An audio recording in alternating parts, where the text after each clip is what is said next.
In accordance with Rule 39 of the Council's Provisional Rules of Procedure, I invite Ms. Rosemary DiCarlo, Under Secretary General for Political and Peacebuilding Affairs, to participate in this meeting.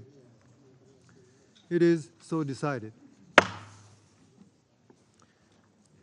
In accordance with Rule 39 of the Council's Provisional Rules of Procedure, I also invite His Excellency Mr. Olof Skog, Head of the Delegation of the European Union to the United Nations, to participate in this meeting. It is so decided. The Security Council will now begin its consideration of item 2 of the agenda. I now give the floor to Ms. Rosemary DiCarlo. Thank you, Mr. President. The war in Ukraine is approaching its one-year anniversary, with no end in sight to the fighting or the suffering. Throughout the holiday season, the forces of the Russian Federation continued their strikes on key Ukrainian cities. Too many Ukrainians spent what is normally a festive period in bomb shelters. Far from celebrating, countless families across the country were mourning the loss of loved ones. On the morning of 29 December, Russian forces launched more Ukraine-wide attacks targeting regions including Dnipro, Kherson, Kirovorad, and Kyiv. Multiple strikes were reported in the cities of Kharkiv, Odessa, Lviv, Zhytomyr, as well as Kyiv. 2 days later, on New Year's Eve, Ukraine's all administrative regions were again under air raid warnings. The attacks have continued in the new year, despite the announcement of a possible cessation of hostilities over Orthodox Christmas, a holy period for both Russians and Ukrainians.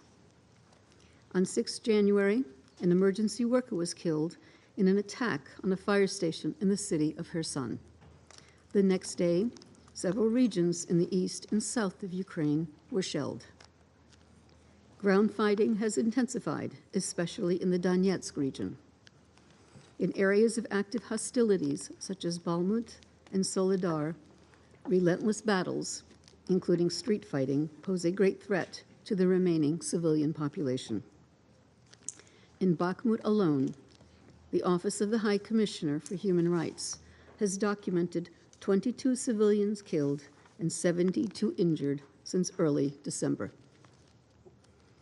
Following the most recent fighting, OHCHR has verified 18,096 civilian casualties since Russia's invasion of 24 February 2022. This total includes 6,952 people killed and 11,144 injured. The actual figures are likely considerably higher.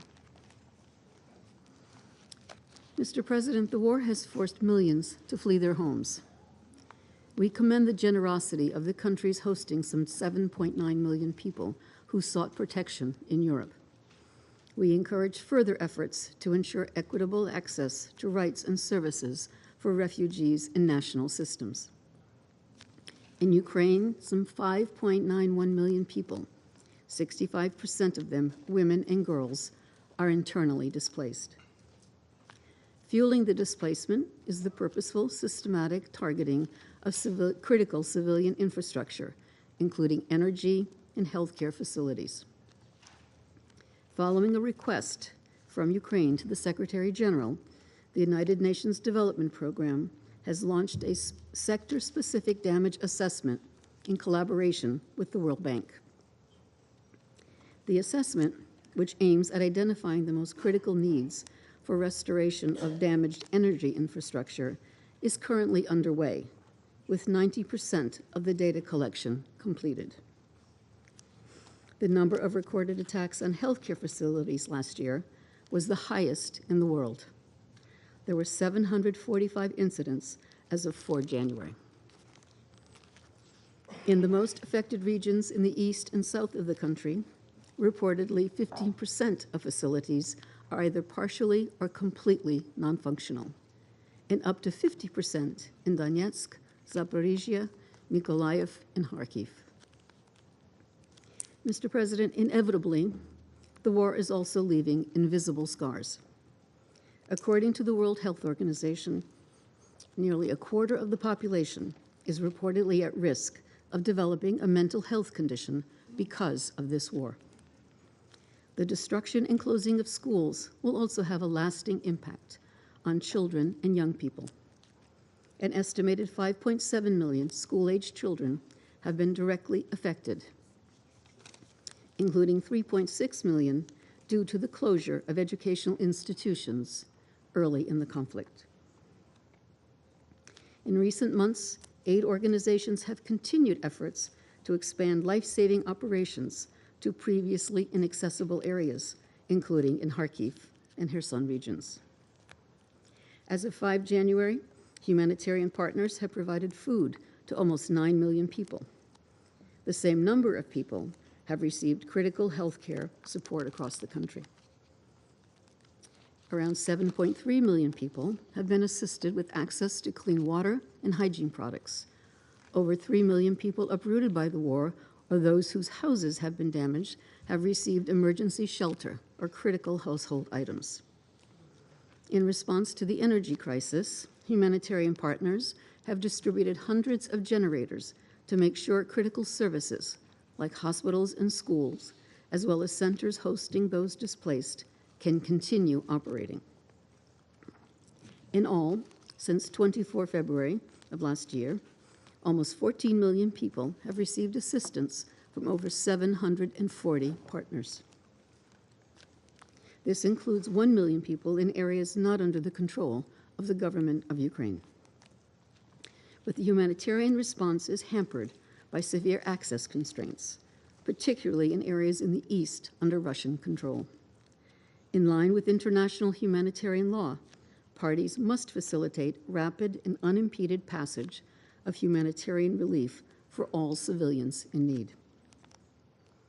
Mr. President, OHCHR continues to document allegations of grave human rights violations and to support efforts towards accountability. Since 24 February, OHCHR has documented over 90 cases of conflict-related sexual violence, falling into 2 categories. The majority as a method of torture and ill treatment in detention, predominantly affecting men, and sexual violence involving rape, including gang rape, of women and girls in areas under Russian control.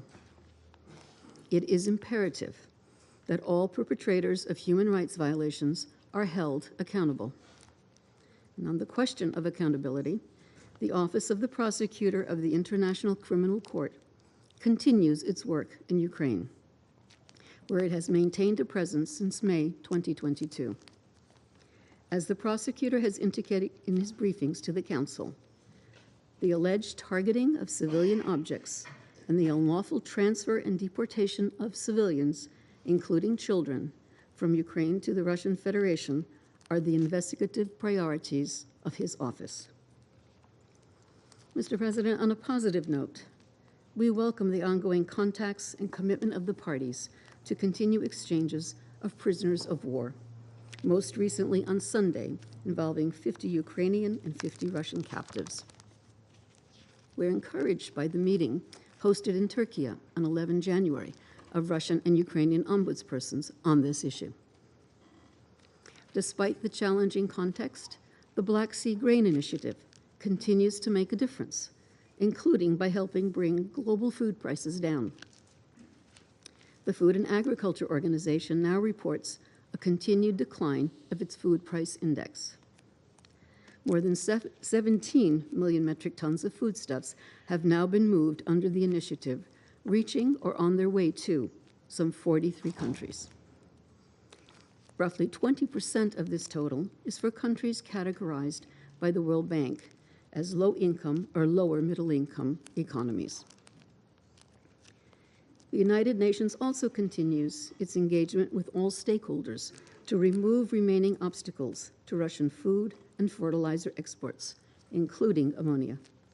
These exports are key to keep prices down and mitigate food insecurity, and we urge all concerned to work to that end.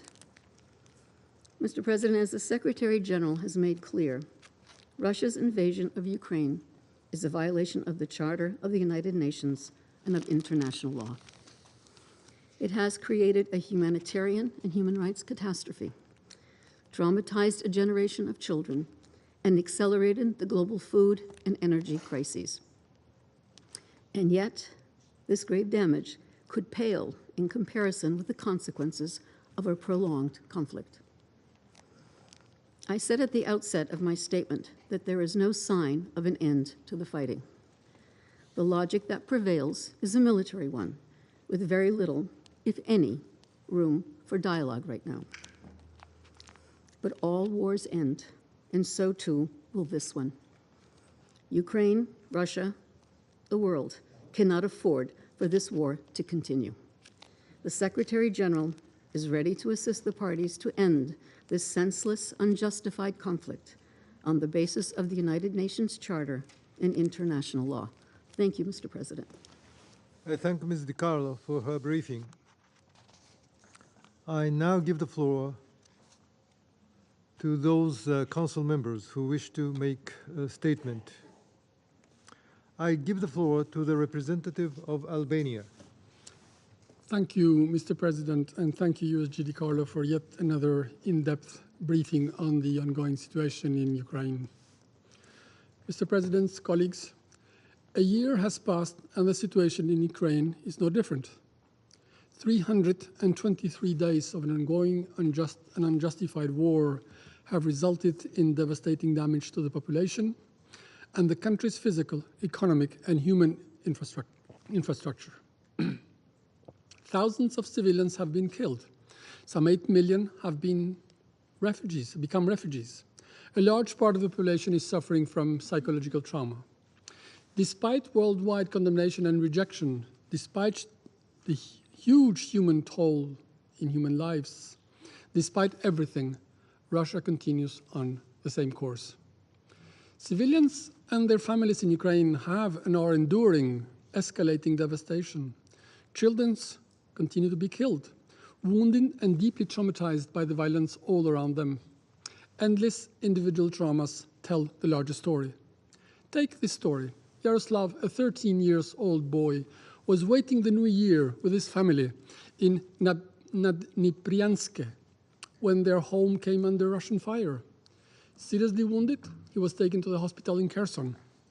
But in the first few minutes of 2023, the Russian army shelled the hospital, and Yaroslav was evacuated to another one in Mykolaiv, where doctors continue to fight for his life, hopefully, with success in disguise. How many other children, boys, girls have seen their destiny at the mercy of a war they do not want and they do not understand? Mr. President, among a myriad of disasters inflicted upon Ukraine, there is one particularly striking as much as hurting.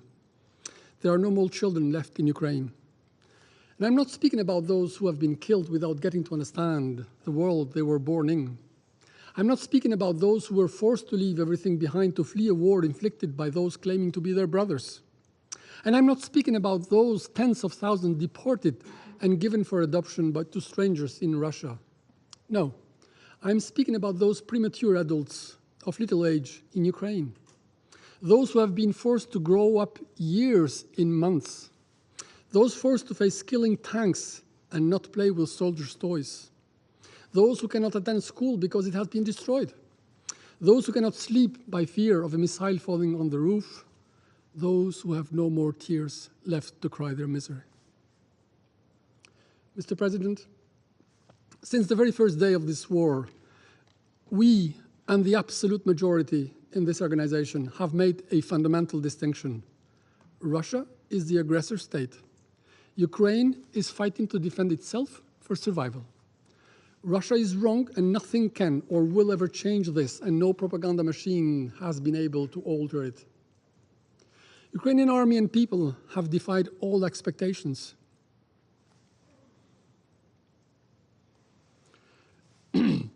We applaud their heroic resistance and military brilliance in the face of a brutal invasion. This is why it has been and remains crucial to help Ukrainians to defend themselves and prevail in restoring their sovereignty, in securing their borders, because any other result will only sharpen the Kremlin's appetite. Let's not forget, only 8 years separated Russia's seizure of Crimea and the invasion of Ukraine.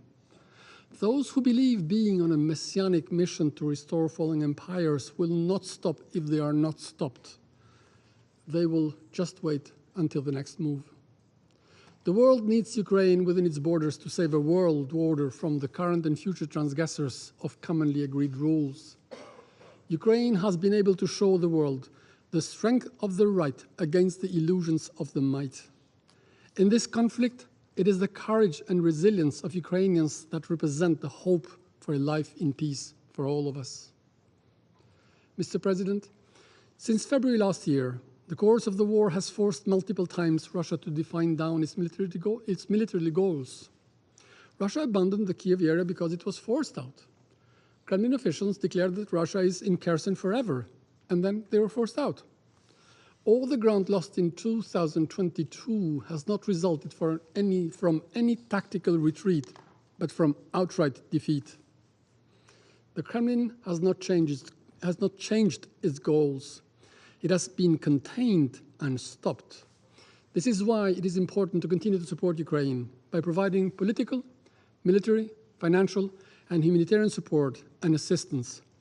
Ukrainian heroes fighting for freedom, for all of us, for what we believe in, for what we stand for, need and deserve modern weapons to push back their invader.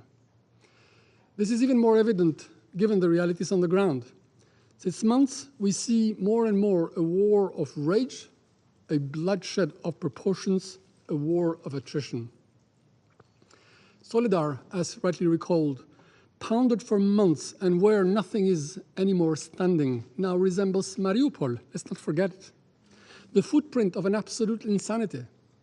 Reporters speak of a meat-grinding machine where Wagner Group is using human lives as cannon fodder. Mr. President, it has become a pattern.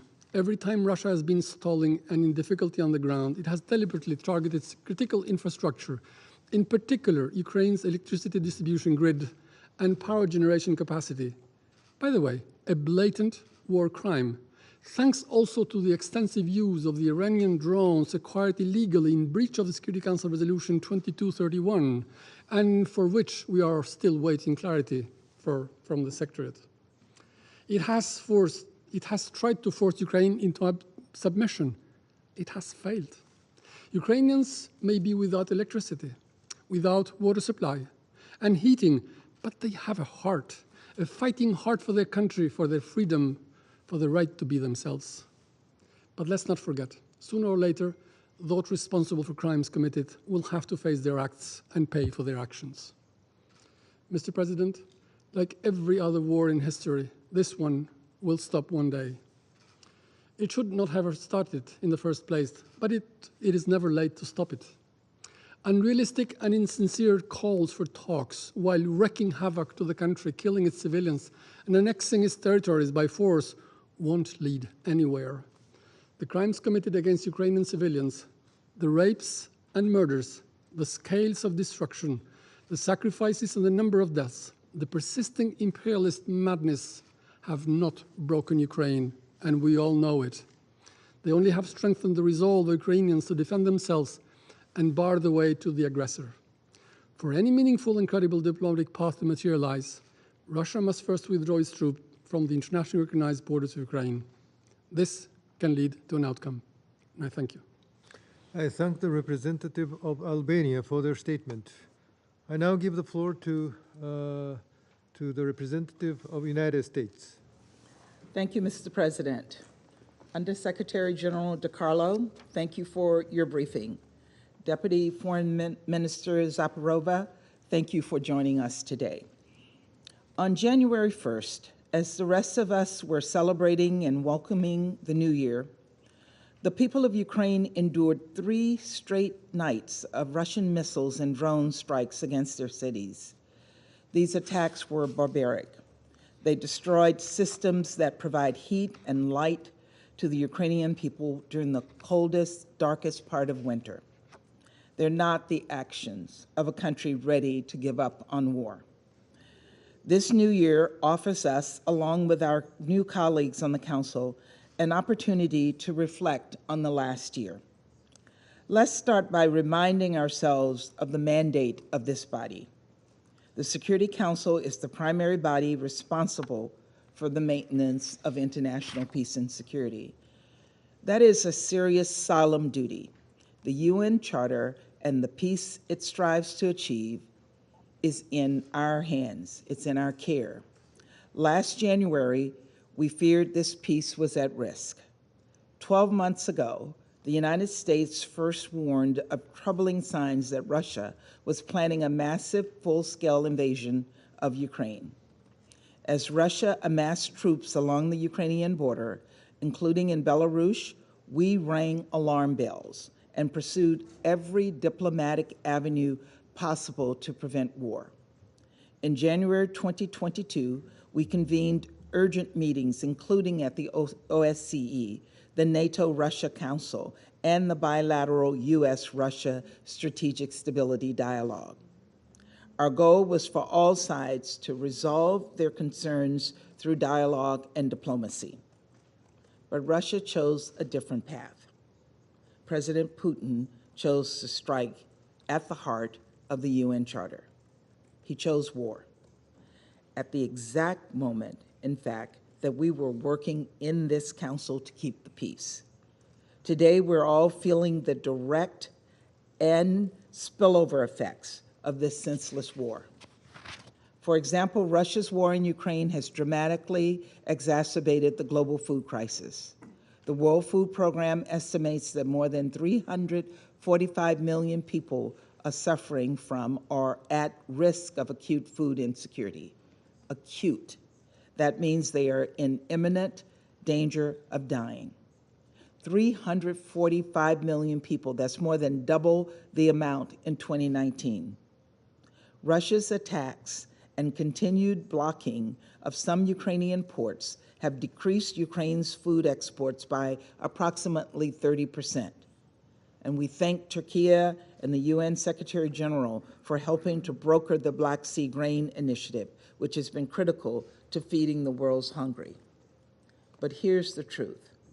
The initiative's operations are not keeping pace with the strong global demand for Black Sea grain.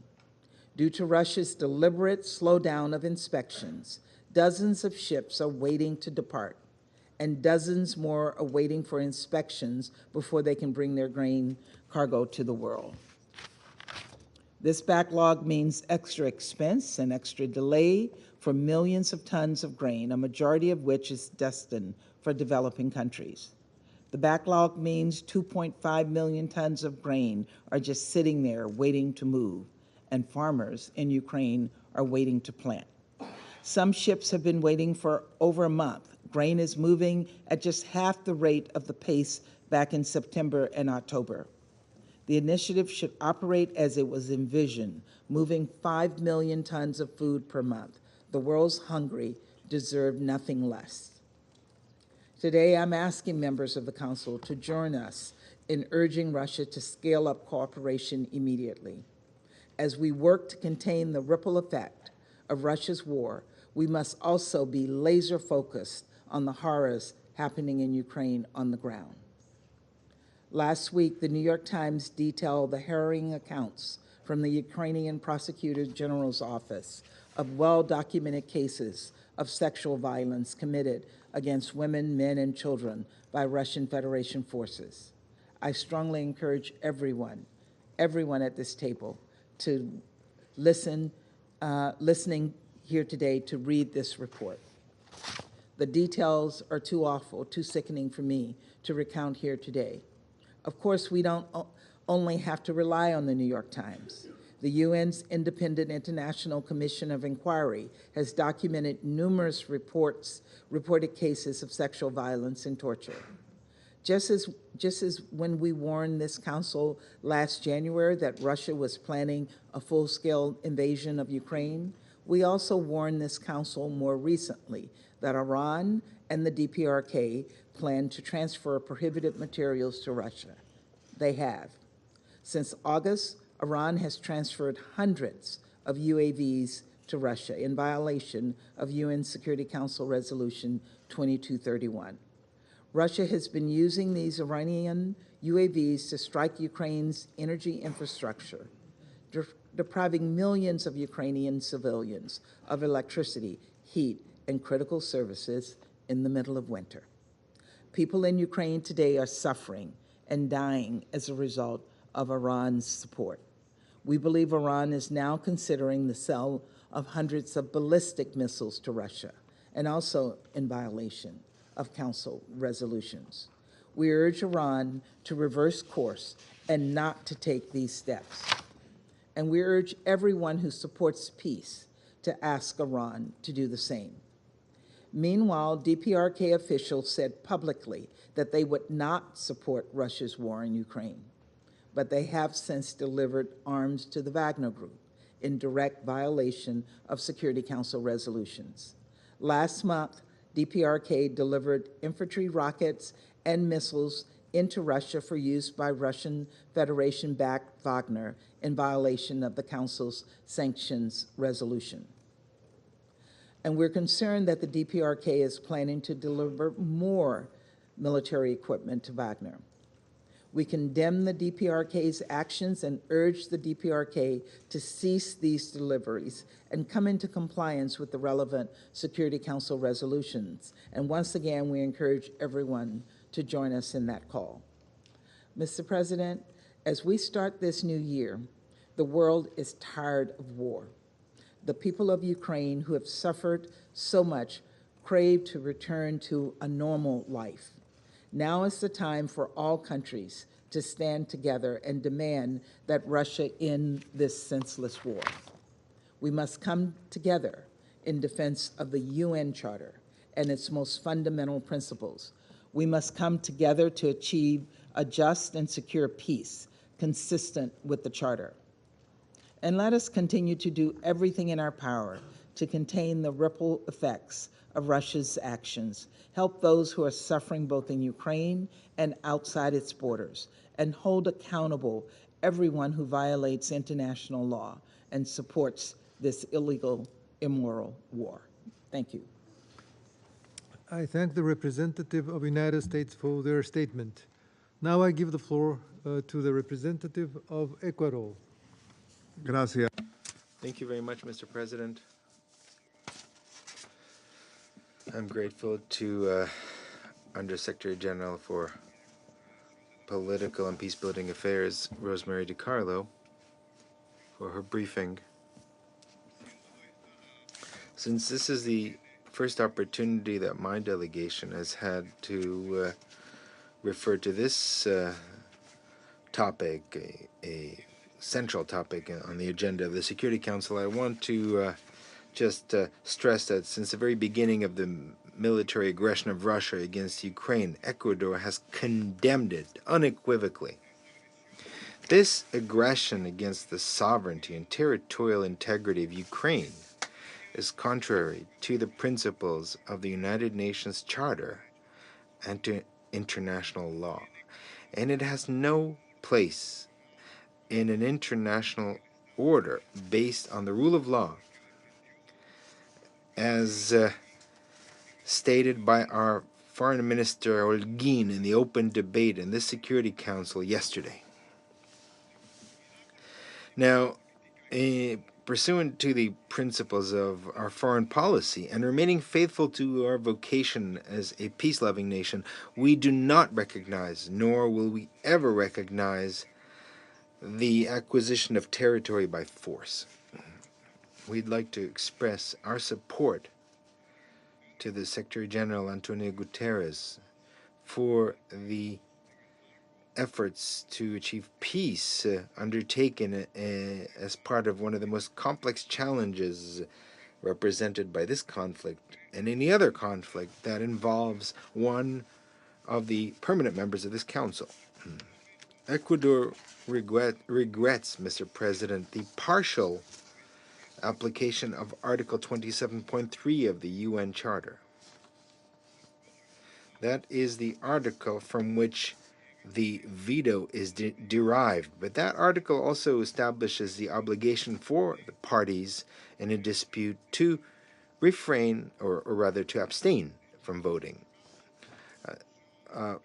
Furthermore, I'd like to highlight Resolution 2623 of 2022, in which the members of the Security Council decided to convene the 11th extraordinary session of the General Assembly, which allowed the members of this organization to express their position with determination. My delegation recalls the presidential statement of the Security Council of the 6th of May of 2022, in which this very organ demonstrated unity in expressing its profound concern about maintaining peace and security in Ukraine, and recognized that pursuant to the United Nations Charter, and I quote, all member states have assumed the obligation to resolve their international disputes through peaceful means, end of quote. The Security Council and its members must honor that declaration. We therefore urge that an end be put to this invasion that will soon mark its one-year anniversary, and we urge that this council examine ways that make it possible to immediately suspend hostilities and to re-establish peace and security in Ukraine, those that are based on the respect of its sovereignty, territorial integrity, and political independence. Ecuador is ready to support any initiative that promotes political dialogue and diplomacy, and that furthermore eliminates the specter of the nuclear threat. Mr. President, Ecuador deplores the recent escalation of attacks and strikes in Ukraine, which continue to deteriorate the humanitarian situation, which has been aggravated by bombing targeting critical infrastructure that has decimated access to basic services. Furthermore, we are very concerned about the risk of accidents or incidents on nuclear power plants. And on this point, we'd like to reiterate our wholehearted support to the International Atomic Energy Agency, IAEA, and would like to reiterate the need to facilitate its work, including on the ground in a way that is safe and without any impediments. Attacks against the energy infrastructure, against housing, hospitals, various educational facilities, these in particular affect the most vulnerable groups, such as children and older adults. Even more, the electricity cuts caused by these attacks aggravate the suffering that the Ukrainian population is experiencing in the midst of a cold winter. These attacks also violate Resolution 2573 for the protection of facilities that are essential for the survival of the civilian population, that was adopted in April of 2021. We would like to make an urgent appeal that attacks against civilians cease and that international humanitarian law be respected unconditionally. This conflict that is inflicting pain and destruction on the people of Ukraine has changed the dynamics of this council, and it has disastrous consequences that have worsened food insecurity around the world. And on this point, we call on the expansion and deepening of initiatives such as the Black Sea Grain Initiatives. The I'd like to remind this council that during the first month of this military aggression against Ukraine, Ecuador had to evacuate almost 1,000 of our citizens, in particular students, in various humanitarian flights. And lastly, in the humanitarian sphere, Ecuador acknowledges the leadership and the efforts throughout 2022 of Mexico and France. Mexico concluded its very valuable role this past December. For this reason, Ecuador will work very closely with France to continue promoting humanitarian issues in this council. Thank you very much. I thank the representative of Ecuador for their statement. I give the floor to the representative of Mozambique. Mr. President, Mozambique wishes to thank the Under-Secretary General Rosemary DiCarlo for our useful and comprehensive briefing. We welcome the participation in this meeting of other distinguished delegations, in particular that of Our Excellency Ms. Emin Zaparova, the first Deputy Foreign Minister of Ukraine, in the company of our distinguished colleague, His Excellency Sergei Kislitseya, the permanent representative of Ukraine to the United Nations. Mr. President, in his final address of the year last December, Secretary General Antonio Guterres expressed his cautious hope that the year 2023 would bring an end to this conflict. It was a hope that we then wholeheartedly embraced. We note, however, that after almost a year of armed conflict, the war shows little sign of abating. The conflict appears to tread a narrow path of escalation, as we have heard from the report of the USG DiCarlo.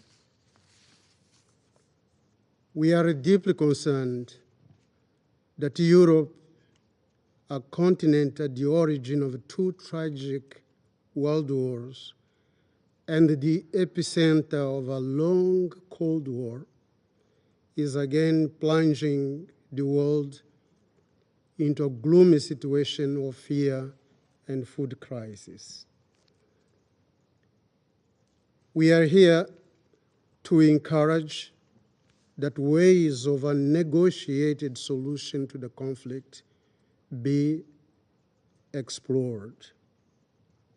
We have a genuine interest in peace and security worldwide as a global common good. We wish to remind ourselves that the concept of collective security, that the security of one is the security of all, was at the center of the creation of the United Nations.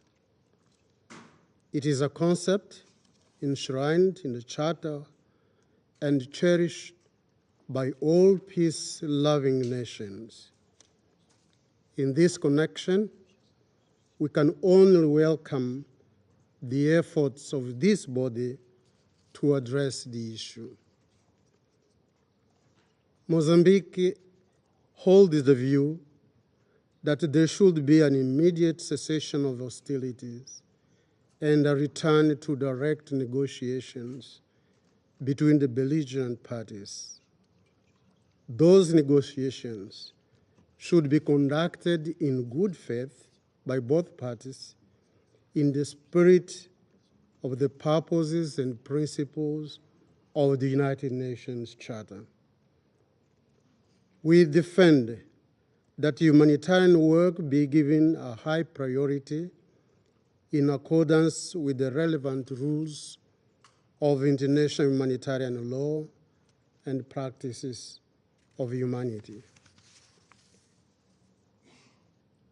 Mr. President, we see the need and importance in shoring up the platform that led to the Black Sea Initiative with the support of the Secretary General's Global Crisis Response Group on Food, Energy, and Finance. In this context, we encourage the Secretary General to continue devoting his efforts with our support and his moral authority in search for a negotiated solution to the conflict. I thank you, Mr. President. I thank the representative of Mozambique for their statement. Now I give the floor to the representative of Switzerland. Monsieur le Président, Mr. President, I wish to begin by thanking Under Secretary General Rosemary DiCarlo for her sober assessment of the situation. I also wish to welcome here among us the First Deputy Foreign Minister of Ukraine, Her Excellency Ms. Emin Dubrowa, and I welcome His Excellency Mr. Wojciech Gabriel of Poland to this meeting. I also welcome the representatives of the other delegations here present. For the population of Kiev and many other regions of Ukraine, this year began as the last one ended. That is, with a large wave of airstrikes launched by Russia. At the same time, intense fighting continues, particularly in the east of Ukraine. Our thoughts are with the people who are suffering from this war, wherever they are in the world. Mr. President, Russia's large-scale military aggression against Ukraine is a serious violation of international law and of the UN Charter. Switzerland strongly condemns this violation and fully supports the sovereignty and territorial integrity of Ukraine. We call upon Russia to immediately de-escalate the situation. We call upon them also to cease all combat operations and to withdraw without delay its troops from the entire territory of Ukraine. This includes the territories declared as annexed. As an occupying power, Russia must respect its obligations under international humanitarian and human rights law. Switzerland calls for rapid and unhindered access of humanitarian aid to be guaranteed throughout Ukraine, including in areas occupied by Russia. We also condemn the involvement of Belarus in Russia's military aggression. During an armed conflict, the civilian population pays far too high a price. Their protection is a humanitarian imperative. Switzerland stresses that all parties must protect the civilian population as well as persons hors de combat. All parties must respect international humanitarian law and human rights. However, in Ukraine since February 2022, thousands of civilians have died or have been injured. The Ukrainian people have been subjected to and still face horrific situations. These include acts that the Independent International Commission of Inquiry on Ukraine considers to be war crimes and human rights violations. Millions of people have been forced to leave their homes. The vast majority of them are women and children. These women and children have often been exposed to high risks such as human trafficking and sexual violence. In addition to all of this, in recent months there have been recurrent Russian attacks against Ukraine's energy infrastructure. Without electricity, the functioning of essential services such as hospitals and water supply systems is hampered. In view of all of the above, I today reiterate Switzerland's call for a cessation of all attacks on civilians and persons hors de combat, as well as attacks against civilian property and on essential infrastructure. We must take a step forward towards peaceful, just and lasting solutions. This involves a commitment to diplomatic solutions. It also involves progress in the reconstruction process, action on accountability and victims' rights, and involves redoubling efforts to guarantee nuclear safety and security. We must not forget that this war has consequences which go far beyond the European continent. The burden of more expensive food, uncertain energy supply, and the threat of a nuclear incident weigh on the whole world. We share the Secretary-General's conviction, and I quote, "This is not a time to sit on the sidelines. It is the time for resolve, determination, and yes, even hope." End quote. Switzerland supports, including as host state in Geneva, the good offices of the Secretary-General and his unwavering commitment to advancing peace. We will continue to provide humanitarian aid in Ukraine. We'll do this, for example, by supplying mobile heating devices. We support justice for victims, including by promoting the documentation and investigation of crimes committed against them. We are committed to a participatory and transparent reconstruction process under Ukrainian leadership. This was set out by the Lugano Principles. Mr. President, last year, war returned to Europe with full force. As members of this Council, it is our responsibility to do everything in our power to ensure that this year is a year of just peace in accordance with international law in Ukraine and elsewhere in the world. Thank you. Thank the representative of Switzerland for their statement. I now give the floor to the representative of France. Mr. President, I wish to thank Ms. Di Carlo for her briefing. Soon it will be a year that Ukraine has resisted with bravery and determination the Russian aggression, which was unleashed in violation of international law and of the United Nations Charter. Russia had counted on the rapid collapse of the Ukrainian army and its authorities. 11 months later, the offensive on Kiev has been pushed back. The region of Kharkiv and the city of Kherson have been liberated. With each victory of Ukraine on the ground, Russia reacts with cowardice by shelling civilian infrastructure. These strikes have a very clear goal, that of sowing terror among civilians and breaking the morale of the Ukrainian people. The unilateral announcement by the Kremlin of a ceasefire that Russia and its own reserves have not upheld is additional evidence of Russia's cynicism. Mr. President, Russian strikes violate the fundamental principles of international humanitarian law and of international criminal law. These unacceptable acts constitute war crimes and will not go unpunished. France will continue to stand shoulder to shoulder with Ukrainian courts and with the International Criminal Court. Stocks of munitions in Russia are diminishing and they're facing major difficulties on the ground. At the same time, Russia is seeking to get supplies by all means possible, including by violating Security Council resolutions. Moreover, Russia is making extensive use of drones supplied by Iran. The United Nations must investigate these transfers. These violate Resolution 2231, and the United Nations must ensure Russia is held accountable. To compensate for these huge losses, Russia does not hesitate to mobilize Wagner mercenaries. Many criminals are among Wagner's ranks. The Russian aggression has devastating consequences on global food security. Global food security is used by Russia as a weapon of war and as an instrument of blackmail. The Black Sea Grain Initiative has proven effective. It has lowered the price of foodstuffs and allowed these foodstuffs to achieve those who need them the most. Several millions of tons of grain have been exported. The majority of this material has gone to non-European nations. We expect Russia to guarantee the full implementation of this agreement. Moreover, we support tangible initiatives taken by Ukraine. France has mobilized through the Farm Initiative and as well as through the European Solidarity Lanes Initiative. Mr. President, Russia continues its headlong rush forth and stepped up its abuses. In so doing, Russia has consistently demonstrated that it does not wish to see peace. Russia alone is responsible for continued hostilities. Through the 10-point peace plan proposed by President Zelensky, Ukraine is setting forth the path towards a just and lasting peace. This peace will only be achieved if there is a full withdrawal of Russian troops from the whole of Ukrainian territory. That is the only way that it will be possible to put an end to the suffering of the Ukrainian people. people, a people who fight courageously for their freedom.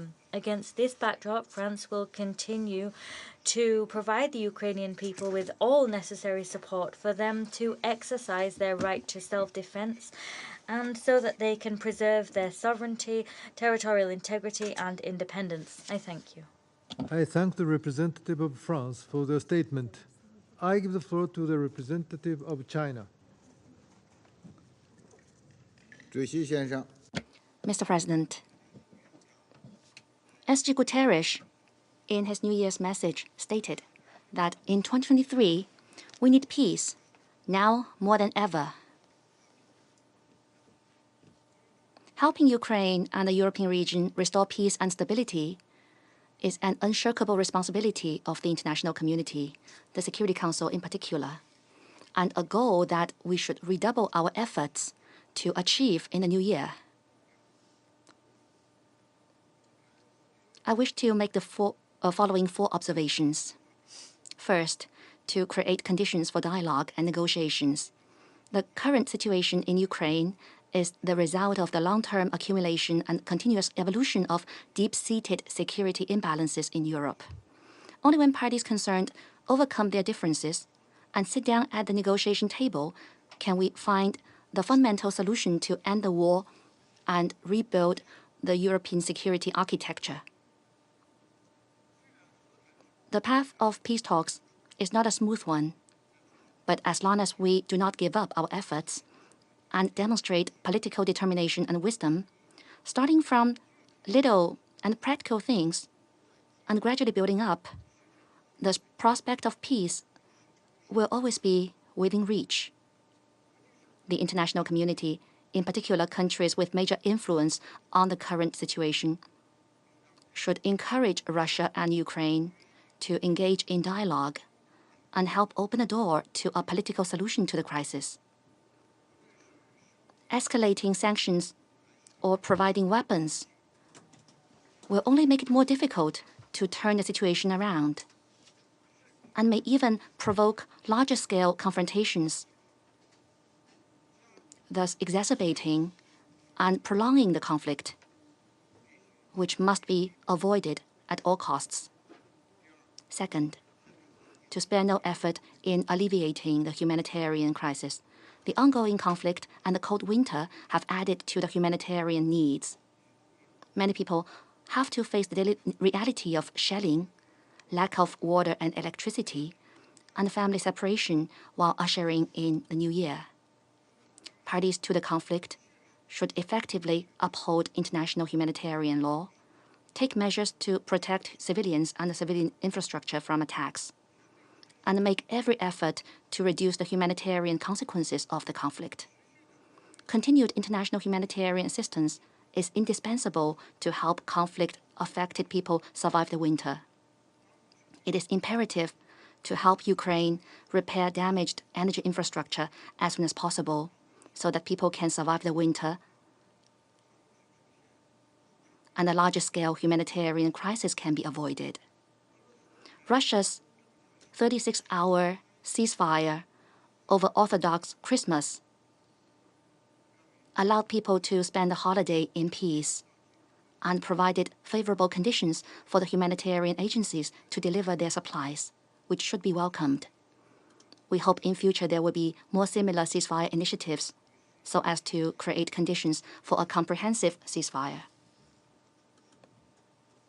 Third, to eliminate nuclear security risks. The shelling around the Zaporizhia nuclear power plant has not ceased, and its safety and security has been a source of concern. According to the IAEA, all 6 reactors at the plant are down, and the last backup power line to guarantee the plant's safety and security functions was damaged by shelling at the end of last December, with power transmission only resumed last week. This should not happen again, and all military operations that could affect the safety and security of the nuclear power plant should be stopped immediately. China supports the IAEA in its continuous communication with Russia and Ukraine on the safety and security of the Zaporizhia nuclear power plant in order to reach a mutually acceptable and a viable arrangement at an early date. Fourth, to contain the spillover effects of the crisis. The COVID-19 pandemic, the conflict in Ukraine, and other crises are reinforcing each other with devastating impact on the achievement of the SDGs. Developing countries are suffering from increasingly high inflation and debt burdens. And in last year alone, the number of people suffering from extreme poverty and severe hunger increased by several million. It should be noted that this is not simply about production and demand, and that the disruption of global industrial chain and supply chain by unilateral sanctions cannot be ignored. Major developed countries should adopt responsible economic, monetary, and trade policies to avoid negative spillover effects that exacerbate the economic and livelihood difficulties of developing countries. Not to mention using the world economy as a political tool or weapon, thereby undermining the hard-won momentum of recovery. The Black Sea Grain Initiative has brought hope to people in hunger. China welcomes the continued implementation of the initiative and encourages the UN Secretariat to make practical efforts in removing the obstacles to the export of Russian food and fertilizer. Mr. President, the crisis in Ukraine has once again brought the world to a crossroads. As President Xi Jinping stated, whether to revert to the Cold War mentality, unprovoked division and confrontation, or to proceed from the common welfare of the humanity and uphold equality, mutual respect, and win-win cooperation. This is a test of the wisdom of the international community and the reason of the humanity. Facts have proved that conflict, confrontation, containment, and decoupling are against the trend of the times and therefore doomed to failure, while peace, development, win-win, and cooperation are in line with the expectation of the people and the prevailing trend of the times. At the beginning of the new year, all parties should take new actions to actively open up new prospects for peace. China will continue to uphold an objective and impartial position and take constructive efforts in its own way. Thank you, Mr. President. I thank the representative of China for their statement. Now I give the floor to the representative of Brazil. Mr. President, I welcome the First Deputy Foreign Minister of Ukraine, Ms. Zaparova, the Deputy Minister of Foreign Affairs of Poland, Mr. Gerwel, as well as the representatives of Lithuania and the European Union to this session. I thank Undersecretary General Rosemary DiCarlo for the detailed and comprehensive briefing, which unfortunately confirms prevailing somber expectations. We are sorry to hear, once again, that there are no prospects for opening peace negotiations, while the humanitarian situation continues to deteriorate and the number of civilian casualties increases every day.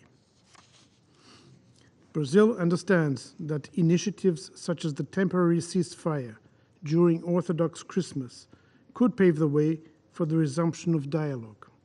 It is heartbreaking to see that even in such moments, it is impossible to reach agreement, and yet another opportunity to build peace was lost. We urge the parties to break this senseless dynamic. At the same time, we expect all countries, directly or indirectly involved, to start showing genuine interest in a dialogue for achieving peace.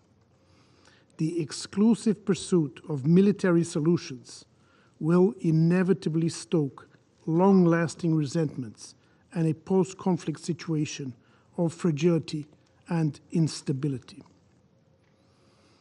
Mr. President, we regret the disbanding of the fact-finding mission set up by the United Nations to investigate the incident of 29 July 2022 in Olenivka, even before it was able to begin its work. Impartial scrutiny is essential to contain the proliferation of false narratives and prevent such atrocities from happening again. We encourage the parties to increase efforts to ensure the security of future missions of this nature and the Secretary General to reconsider the decision. Mr. President, Brazil reiterates its commitment to the preservation of Ukraine's sovereignty and territorial integrity and to a political solution to the conflict that takes into account legitimate security concerns. We also reiterate the call for the well-being of the civilian population on both sides of the front line to be everyone's priority. We welcome Turkey's renewed mediation efforts and encourage other members of the United Nations to engage in initiatives that will allow for the prompt cessation of hostilities in order to abbreviate the suffering of the Ukrainian people. I thank you. I thank the representative of Brazil for their statement. Now I give the floor to the representative of Ghana. Thank you, President. I thank USG Rosemary DiCarlo for her comprehensive briefing on the security and humanitarian situations in Ukraine. Ghana appreciates and remains fully supportive of the crucial work of the different United Nations agencies to address the several crises generated by the war.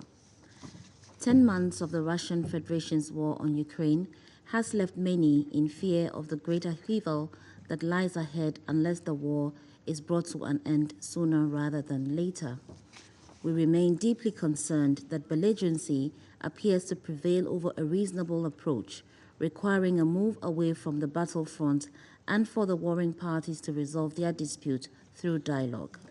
The prevailing conditions in Ukraine reinforce the critical need for the international community to intensify efforts towards a peaceful settlement of the conflict.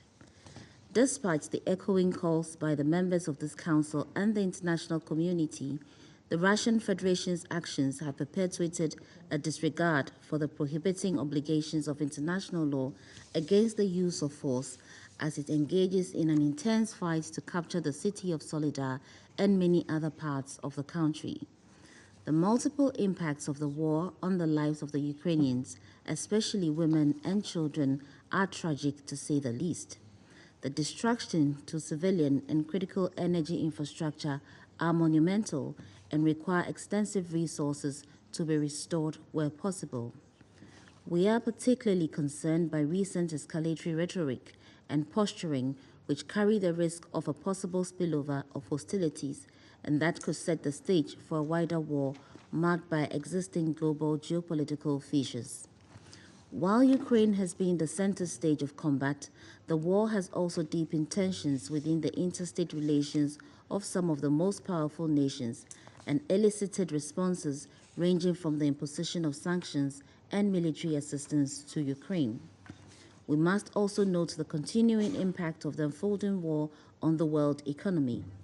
The food, energy, and financial crisis provoked by the war has caused many developing countries to experience receding economies and heightened chances of instability.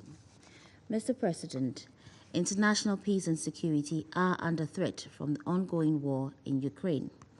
There is a need, therefore, for the Security Council to strengthen peace efforts by drawing on the tools for pacific settlement provided under the Charter of the United Nations.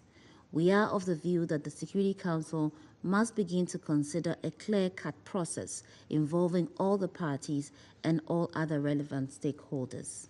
Such an effort would require the good faith commitment of all members of the Council and must be aimed at finding pragmatic and mutually acceptable solutions grounded in the rules of international law and the avowed values of the Charter of the United Nations. It is most pressing for the Security Council to find common ground upon which it can accelerate action for peace in Ukraine. As the body mandated to promote and maintain international peace and security, we share a collective burden to restore peace to Ukraine and its people. We must, however, point out that a lot depends on the will of the Russian Federation to abate its violations of the sovereignty, political independence, and territorial integrity of Ukraine. We therefore reiterate our call for an end to this war by the immediate and unconditional withdrawal of the Russian Federation forces from the internationally recognized borders of Ukraine. We are firmly of the view that dialogue and diplomacy offer the most viable paths to address the security and other concerns of the parties in a comprehensive and mutually acceptable manner. Mr. President, we continue to be disheartened by the humanitarian suffering experienced by the people as a result of the war. Innocent people pay the price each day of the war with their lives and livelihoods. Millions of people have been displaced from their homes with little hope of returning to find them in place. To date, close to 7,000 deaths and more than 11,000 injuries, including of children, have been recorded. Most regrettably, humanitarian workers have also fallen victim to the war.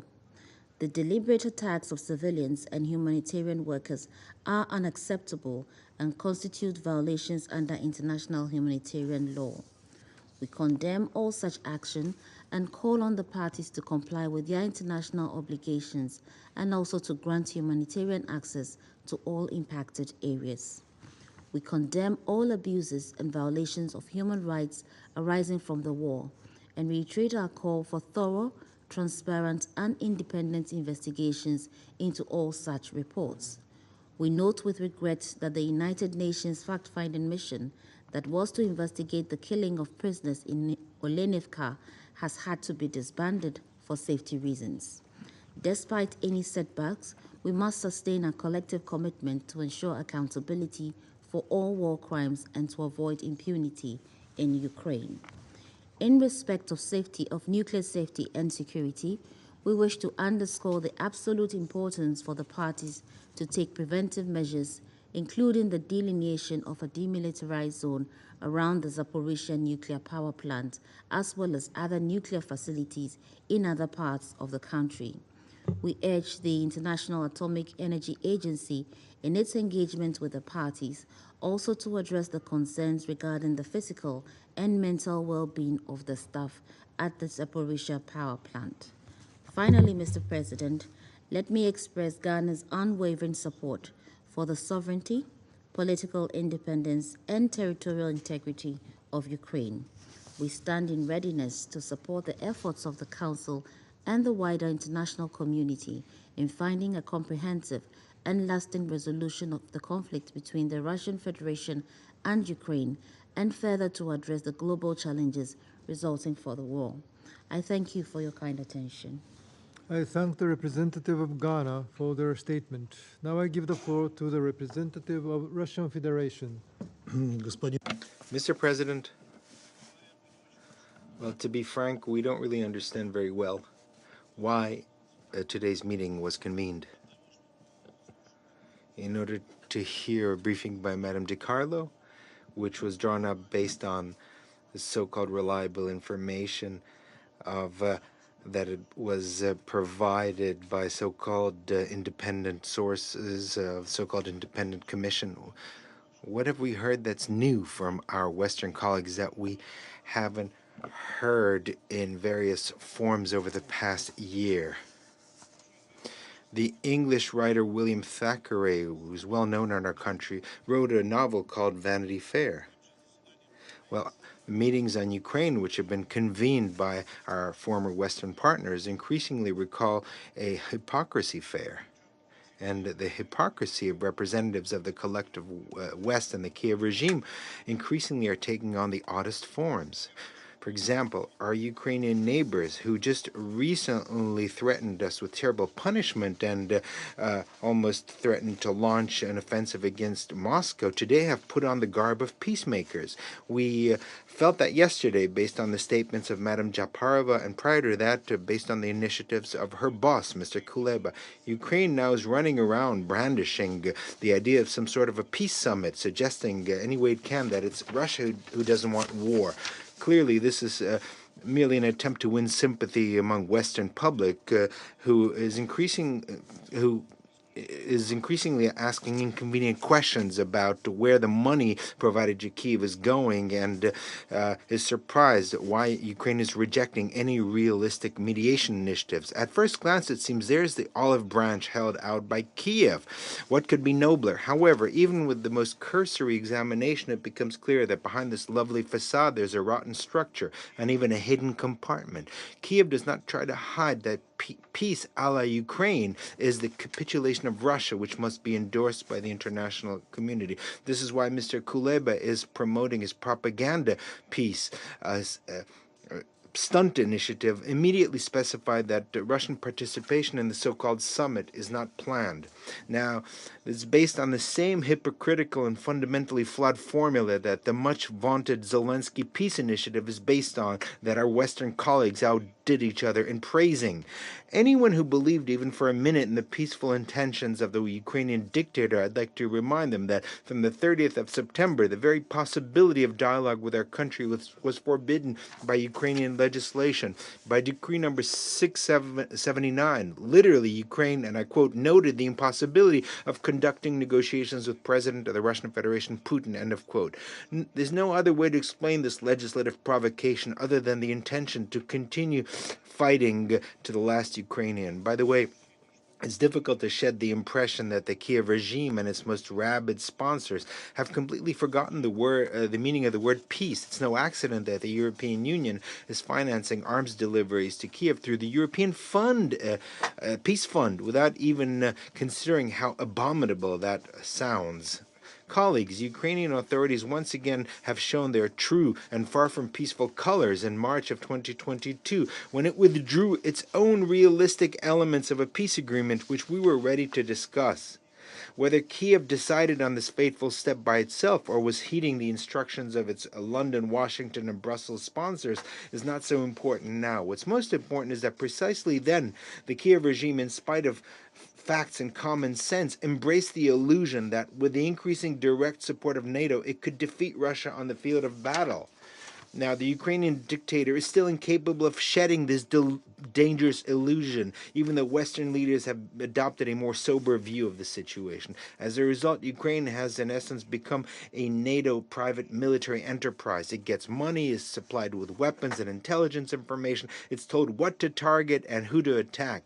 Those who suffer are the Ukrainian people who are being forced to fight for someone else's objectives. And this was acknowledged yesterday by the Ukrainian Minister of Defense, and I quote him, "We are fulfilling the mission of NATO without spilling their blood, but spilling our blood. This is why the West should continue to give us more money and more weapons," end of quote. That is the formula of a NATO war by proxy to the last Ukrainian. You can't describe it any better. At the same time, this cynical confirmation of the true premise of any Ukrainian so-called peace initiatives. Mr. President, I'm convinced that after my statement, many colleagues will ask the legitimate question, what is necessary for peace to prevail in Ukraine?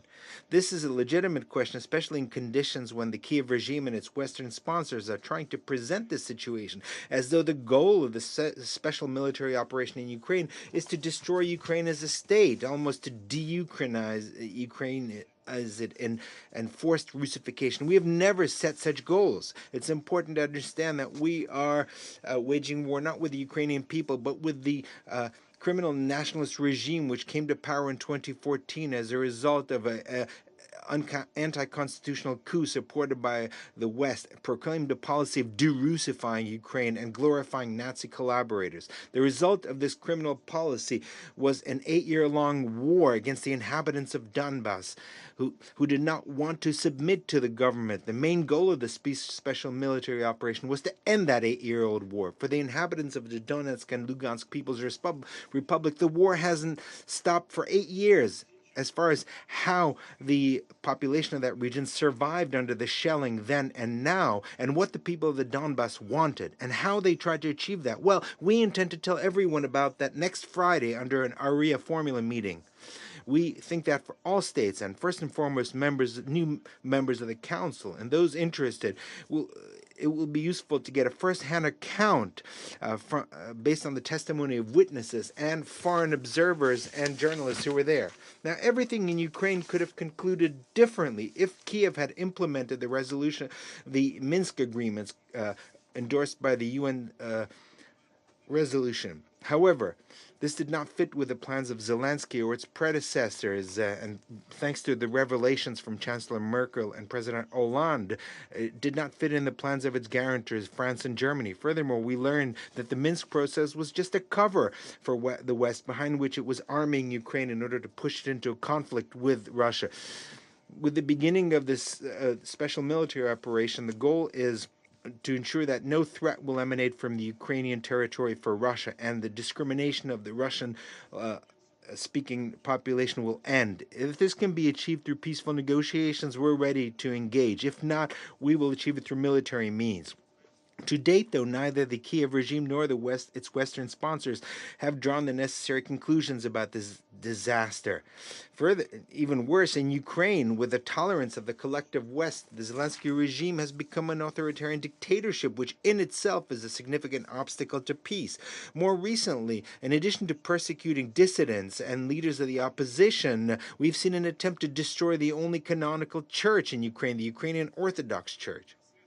The consequences of such actions for regional peace and security could be very severe, which is why we believe that this situation deserves close scrutiny by the members of the Security Council. In this connection, we'd like to request the Japanese presidency to convene a separate meeting of the Security Council on this topic in the afternoon of the 17th of January. Thank you. I thank the representative of Russian Federation for their statement. Now I give the floor to the representative of Gabon. Merci, Monsieur le Président. Thank you, Mr. President. I thank Under Secretary General Rosemary DiCarlo for her briefing. I also welcome here today the first Deputy Foreign Minister of Ukraine and the Deputy Minister for Foreign Affairs of Poland. I also welcome the representative of Lithuania, and the head of the delegation of the European Union to the United Nations here today. Mr. President, since the last meeting of this Council on the war in Ukraine, no lull has been noted on the ground. There has been no respite for the people. The bitter fighting taking place in Solidar and in Bakhmut compels us to act. Civilians there are subject to regular shelling and are gripped in an unbearable vice as they struggle to control every space. According to the most recent statistics from the United Nations, this war has produced around 6.5 million IDPs. There have been more than 5 million refugees produced, more than 7,000 civilian deaths, and more than 11,000 injured. In addition, there have been alleged rapes, alleged acts of sexual violence, infiltration, trafficking in person, namely of children and women.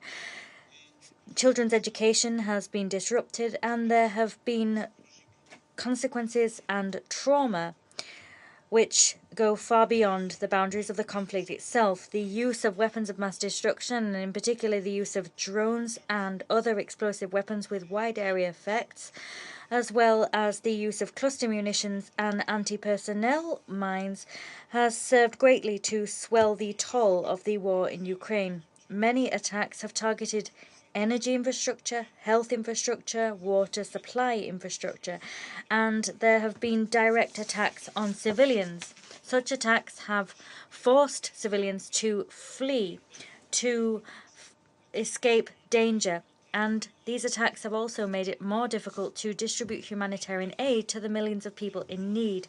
The number of people in need of humanitarian assistance has spiked as temperatures have plummeted.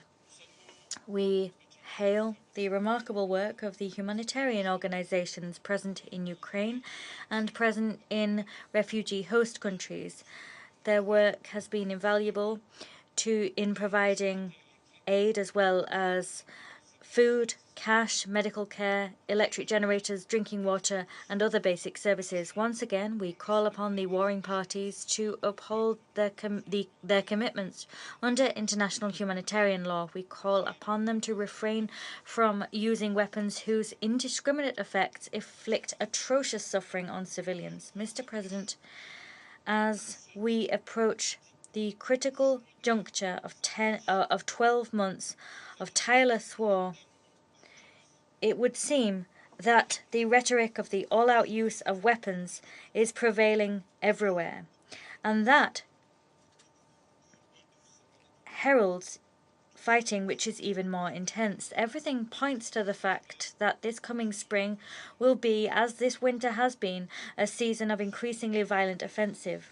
As such, it is high time for the meetings of this Council to be convened and focused on reaching an outcome which prioritizes the search for a solution. It is now high time that the channels of diplomacy become active so that we can put an end to this bloody war. My country calls upon all parties to throw their full force behind the quest for a political solution, and this in order to put an end to the cycle of suffering and distress.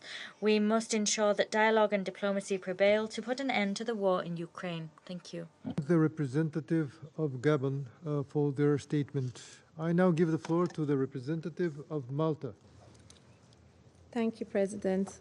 I begin by thanking Undersecretary De Carlo for her sobering briefing. I recognize the participation of Her Excellency Zabarova, First Deputy Foreign Minister of Ukraine. The heralding of a new year has struck differently this year with the people of Ukraine due to the continuation of Russia's war of aggression. At the start of 2023, we must continue to prioritize the prolonged and intensifying nature of this illegal war, along with its consequences on Ukraine, its people, Europe, and the rest of the world. As we continue to witness the systematic targeting of critical infrastructure, particularly energy and water distribution systems, we condemn this evident weaponization of winter to the severe detriment of the civilians in Ukraine. These attacks have led to widespread blackouts and the disruption of essential services in Ukraine and constitute a violation of international humanitarian law, in particular the 4 Geneva Conventions and their protocols. We stress that international humanitarian and international human rights law must be respected and upheld at all times without exception. The repercussions of this war on children must be highlighted. Attacks on civilian infrastructure, including schools and transportation systems, coupled with displacements, are having a disproportionate impact on children, their education, and their safety. Lack of access to basic services is depriving them of their fundamental rights, and this will lead to long-term consequences that will not be easily reversed. Furthermore, children have been forcibly moved to Russia, breaking family ties and placing children in vulnerable situations while denying them the rights to family life. Dire consequences are also true for all the displaced people and refugees. Funding for civil society organizations, in particular women's organizations, must be given priority, and all CSOs must be included and participate meaningfully in coordination mechanisms and decision-making processes at all levels. We have heard harrowing testimonies of rape, torture, trafficking, confirmed by the International Independent Commission of Inquiry on Ukraine. In this regard, we welcome the framework of cooperation on the prevention and response to conflict-related sexual violence with the government of Ukraine and the UN system. We urge rigorous and swift action with respect to accountability, investigations, prosecutions, compensation, reparations, and the service provision that is survivor-centered, rights-based, and trauma-informed. Once again, sexual violence has become a feature of war. We cannot fail to investigate and prosecute these crimes. We cannot tolerate impunity for sexual violence in conflict. We call for the safe, rapid, and unimpeded humanitarian access and corridors to anyone in need across Ukraine. We commend the UN, its related agencies, and all humanitarian workers who are working on the ground in extremely difficult operational environment and taxing conditions. Over the last few weeks, we have witnessed renewed and prolonged attacks on Kiev and other cities. Along with the suffering inflicted on the civilian population, we reiterate our concern about the respect for international humanitarian law and hope that these attacks will cease immediately. The documented provenance of the UAVs used in these attacks raise serious concerns which need to be addressed. Equally, I reiterate that indiscriminate attacks and attacks on civil critical infrastructure must stop. It is the responsibility of this Council and all its members to uphold the UN Charter and international law without exception. In closing, we welcome USG De Carlos' positive update with regard to the ongoing contacts regarding prisoners of war and progress on the Black Sea Grain Initiative, and we call upon the Russian Federation to cease all hostilities and take concrete steps towards solving contentious issues through dialogue and diplomacy in ways that are consistent with the UN Charter. Thank you. I thank the representative of Malta for their statement. I now give the floor to the representative of United Arab Emirates. Thank you, Mr. President, and I'd like to also join others in thanking Under-Secretary General De Carlo for her briefing and extend my welcome to Her Excellency Zaparova, First Deputy Foreign Minister of Ukraine, and His Excellency Gerwel, Deputy Minister for Foreign Affairs of Poland, for their participation. Mr. President, since last February, this Council has met over the war in Ukraine more than 40 times. Our discussions have covered virtually every reason to abhor modern warfare, from the threat of nuclear confrontation to the plight of children in conflict. Each passing day last year added to the urgency of a cessation of hostilities and the necessity of a negotiated settlement. Yet one fighting season has yielded to another as this terrible conflict continues. And today, nearly 40% of Ukraine's population needs humanitarian aid. The ravages of war have not spared essential services either, while the onset of winter compounds civilian suffering, as we have heard. Donors and aid groups have responded with urgency, scaling up the delivery of essential services and providing thousands of generators to help people through the winter. Indeed, the UAE's aid program has so far sent 2,500 generators as part of our ongoing humanitarian response to the conflict. But aid actors have also been caught in the crossfire. On 15th December, a humanitarian worker was killed while distributing food, and just a few days later, the office of the Red Cross in Donetsk was damaged by shelling. This war has already killed at least 7,000 Ukrainian civilians and forced 15 million to flee their homes. In September, the World Bank estimated that Ukraine's reconstruction would cost around $350 billion. That was before the widespread destruction of critical infrastructure, including power plants and the electricity grid. Beyond Ukraine's borders, the war is contributing to turmoil in the global supply chain and food and energy markets, and imposing unsustainable costs on countries in the global south.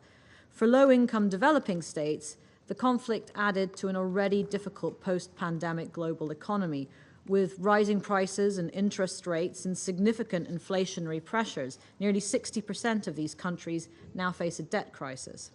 People far from the front lines in Ukraine are paying a price for this conflict. Meanwhile, the international system has had to confront the twin crises of function and principle. The war in Ukraine has risked entrenching global divisions to the point of paralyzing multilateralism with the false choice of with us or against us. At the same time, the challenges to the most foundational tenets of international law and the UN Charter could not be more explicit. Mr. President, we all acknowledge that the war cannot go on for another year of lives lost and immense suffering. The UAE has consistently held that there is no viable military solution. However, we acknowledge that ultimately it is the parties, Ukraine and the Russian Federation, that must decide when and how they begin comprehensive talks. Still, the international community can and must do more to accelerate that process. Through active and deliberate diplomacy, we must collectively work to prevent an escalation and expansion of the war, and include minimizing the risk of a miscalculation in those efforts. We must also preserve the space for positive interactions between the two sides, at the very least to normalize engagement on key areas like the export of grain and fertilizers, nuclear safety and security, and respect for international humanitarian law. And to encourage the parties to the negotiation table, we should also provide incentives in the form of a post-war vision that is just and sustainable. So in 2023, let us leverage the fact that we share a clear and urgent interest in bringing this war to a swift and peaceful end. Equally importantly, let all of our efforts drive at an inclusive and robust multilateralism, which is critical to addressing urgent global challenges, but also to safeguarding Ukraine's sovereignty, independence, and territorial integrity, as well as the region's long-term security, stability, and prosperity. Mr. President, today we must work for something more durable, a peace that holds and endures. We must begin to imagine the day after this war ends. Thank you.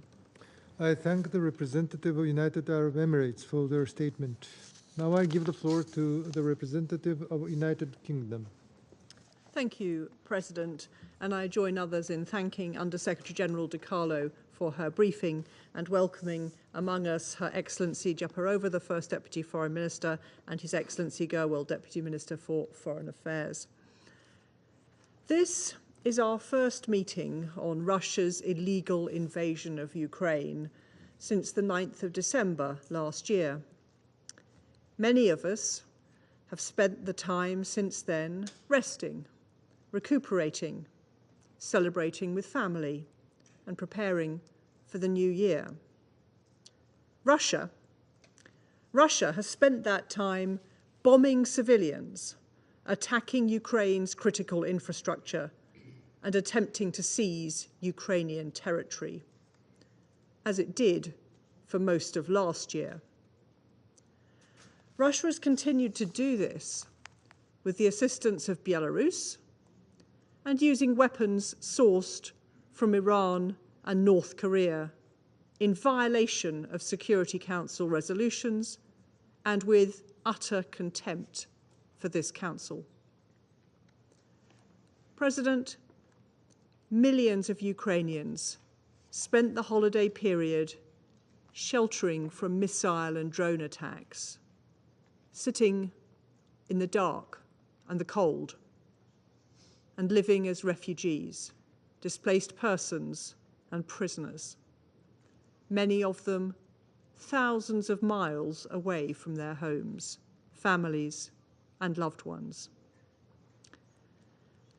As the Secretary-General said yesterday, this war has created a humanitarian and human rights catastrophe, traumatized a generation of children, and accelerated the global food and energy crisis. As a result, millions across the world are facing another year of hunger and hardship. President, as many of us have said repeatedly, Russia can choose to end all this immediately by stopping its attacks against Ukraine, not just for 36 hours, but for good, and by withdrawing its forces from Ukraine. While Russia's assault continues, however, Ukraine has no choice but to exercise its right to defend itself. But like the rest of us, what Ukraine wants is a just and sustainable peace. We welcome and support Ukraine's initiative to this end. We join the international community in again calling for an end to the war, which respects Ukraine's rights under international law and the UN Charter, so that this year may be a year of peace. Thank you. I thank the representative of United Kingdom for their statement. I shall now make a statement in my capacity as the representative of Japan. I thank Ms. Rosemary DiCarlo for her briefing. It is truly regrettable that we have to repeat what we and other member states have said many times before in various occasions. However, we are compelled to articulate a position Once again, Japan condemns in the strongest terms Russia's aggression against Ukraine, which is a clear and flagrant violation of international law and the United Nations Charter by a permanent member of the Security Council, which is supposed to bear heavy responsibility for the maintenance of international peace and security. Russia must immediately stop its war of aggression, withdraw all of its troops and military equipment from Ukraine, and respect Ukraine's independence, sovereignty, and territorial integrity within its internationally recognized borders in accordance with a series of General Assembly resolutions and the ICJ order on provisional measures. We also condemn Russian attacks against civilian infrastructure and cities across Ukraine. Innocent civilians in Ukraine, including children, have been exposed to strikes, even during the New Year holidays. Destructions of energy infrastructure has seriously aggravated the humanitarian situation in the harsh winter. Any continuation of these attacks is completely unacceptable. We recall that indiscriminate attacks on innocent civilian populations constitute a war crime. We underline that there can be no impunity for war crimes and other atrocities, including sexual and gender-based violence. The international community must hold those responsible to account in accordance with international law. We strongly condemn the transfer of unmanned aerial vehicles from Iran to Russia. We would support efforts by the UN Secretariat to investigate the potential usage of Iranian drones by Russia in its war against Ukraine, in accordance with the UN Security Council Resolution 2231. We also strongly condemn Russia's irresponsible nuclear rhetoric and its seizure and militarization of Zaporizhzhia nuclear power plant. We fully support the work of IAEA to ensure a nuclear safety and security at the ZNPP. Japan reaffirms its commitment to play its part in shielding vulnerable countries that are severely impacted by the repercussions of Russia's war of aggression against Ukraine and Russia's weaponization of energy and food. We welcome the agreement by all parties to continue cooperation on the Black Sea Grains Initiative and reiterate our respect for the efforts of UN Secretary General Guterres and Turkey in this regard. We strongly urge the relevant countries to continue to steadily implement this initiative. Unilateral attempts to change the status quo by force shake the very foundation of the international order based on the rule of law and must not occur at any corner of the globe. Member states reaffirmed such principles at the open debate yesterday. Japan renews our full resolve to continue our assistance to support Ukraine's defense of its sovereignty and territorial integrity. We will stand firmly with Ukraine for as long as it takes. I shall now I resume my function as the President of the Council. I now give the floor to Her Excellency Ms. Emine Japarova, First Deputy Foreign Minister of Ukraine.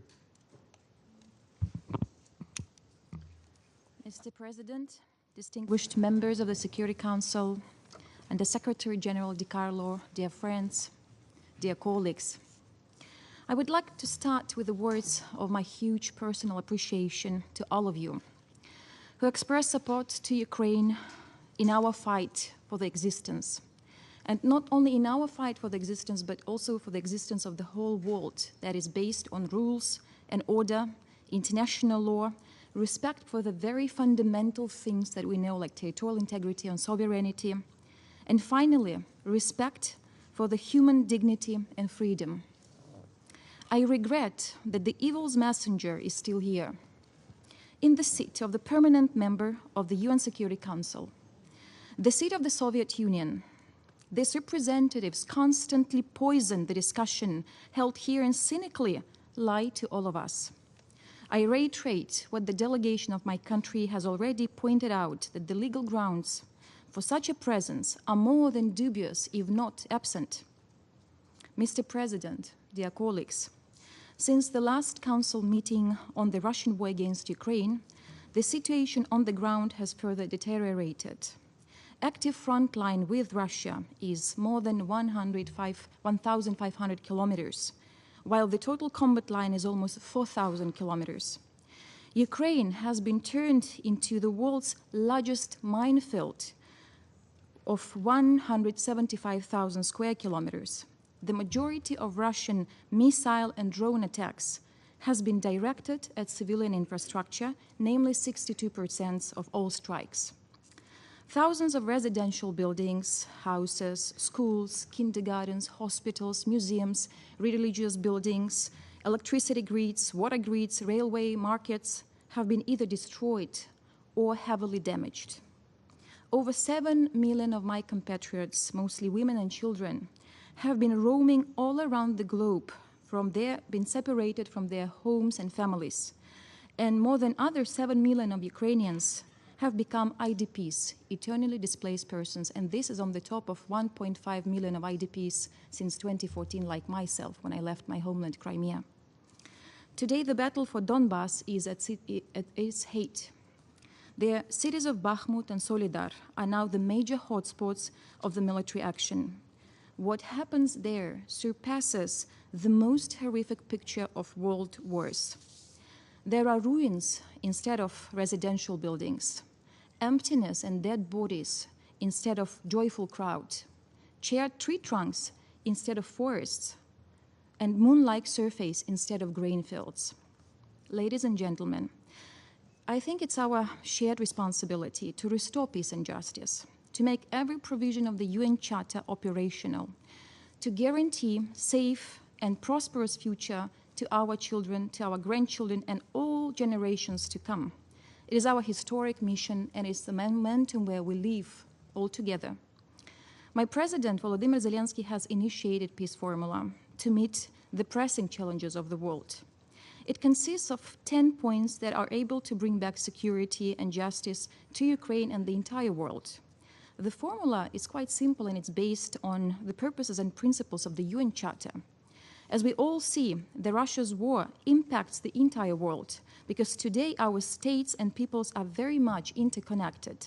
When Russia destroys grain fields and farms in Ukraine, families from many countries in need suffer from food shortages and poverty.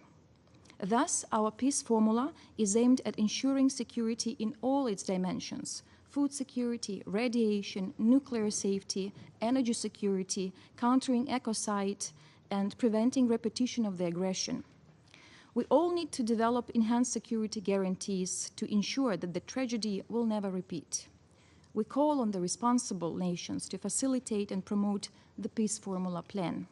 Excellencies, we also should be united in strengthening our further pressure on Russia to destroy its war machine. The aggressor state has already felt the impact of sanctions, even though they deny it. Its invading army is running out of modern weapons and ammunition. And although we haven't won yet, Russia has already lost. For its final defeat and victory of our democracies, another joint action is needed. In this regard, my message is very clear. We need to reinforce sanctions in sectors of particular economic importance to Russia. Full oil and gas embargo, disconnection of Russian banks from global financial system is price the aggressor state should pay. As Russia finds itself in total isolation, it has to intensify its ties with other pariahs. Moscow irresponsibly gets them ever more involved in its bloody war. We could not allow those who assist Russia in committing its horrific war crimes avoid responsibility. It is applicable both to Belarus, that hypocritically denies its actual participation in the war, and Iran, that supplies its drones to Russia, which continue to be an indispensable means of Russian missile terror strategy. Ukraine has officially requested the UN Secretary General and UN Secretariat more than once to send experts to Ukraine to investigate Iran's supplies of unmanned aerial vehicles to Russia. Today, I reiterate this request, and I hope that the mission will be dispatched as soon as possible, because the delay undermines the credibility of the Security Council as such, as well as its ability to ensure implementation of its own decision, in particular the UN Security Council Resolution 2231. Colleagues, our efforts to restore peace and security cannot be complete without steps to ensure justice. This is why it is a matter of paramount importance to establish a special tribunal to hold Russia war criminals accountable. In almost 11 months, the aggressor state has already committed over 64,000 registered war crimes. And I dread to think how many more mass graves like in Bucha, in Izium, in Liman, we will be able to discover after full liberation of our territories. These terrifying crimes would not be possible without so-called mother of all crimes, which is crime of aggression, that started in my native Crimea in 2014, and I would like to share with you a very personal story of mine that happened in March 2014, when I lived in Crimea and I was a journalist and I traveled the whole peninsula in order to collect evidences of the Russian crime of aggression. And we were supposed to be briefed by the special envoy of the UN Secretary General, Dutch Ambassador Robert Serry. And he was not there for 2 hours, and there was a rumor that he was kidnapped, that he was seized by the so-called self-defense guys, and I was actually the first to find him in one of the cafeterias in the center of the Simferopol, and I became a communicator between the FSB actually and himself, and he was put under ultimatum to leave Crimea as soon as possible. And then the last message that he gave me when we were together in the Simferopol airport, because we were took by FSB there in convoy and convoyed by fully equipped people. And then he said, I will report to the Secretary General all of the details of this issue, of his travel, because he was not able to exercise his mandate. And this is exactly what has been happening.